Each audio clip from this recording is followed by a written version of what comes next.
افغانستان میں امن کے لیے امریکہ کے خصوصی مندوب سفیر زلمے خلیلزاد نے کہا ہے کہ امریکہ افغانستان میں امن کے لیے ایک مستقل معاہدہ چاہتا ہے، نہ کہ صرف افواج کے انخلاء کا معاہدہ۔ اب افغانستان میں امن کے لیے امریکہ اور طالبان کے درمیان دوحہ میں مذاکرات کے 7ویں دور کا آغاز ہونے والا ہے۔ اس سے پہلے ٹویٹر پہ اپنے پیغام میں سفیر زلمے خلیلزاد نے کہا کہ امن معاہدے میں افغانستان سے بیرون ملک دہشت گردی کا خاتمہ، غیر ملکی افواج کا انخلاء، سیاسی مفاہمت اور مستقل جنگ بندی کے 4 نکات شامل ہیں، اور معاہدے پہ اتفاق کے لیے ان چاروں پر ہی اتفاق رائے حاصل کرنا ضروری ہوگا۔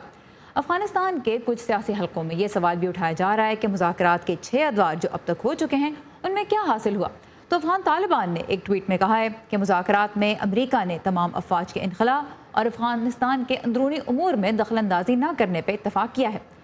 اس بیان کو مذاکرات جاری رکھنے میں طالبان کی دلچسپی کی ایک علامت قرار دیا جا رہا ہے، لیکن جیسے ہم نے آپ کو بتایا، امبیسڈر خلیلزاد نے اپنے پیغام سے یہ واضح کیا ہے کہ امن معاہدے کے لیے صرف فوج کے انخلاء کے نقطے پر غور کرنا کافی نہیں ہوگا۔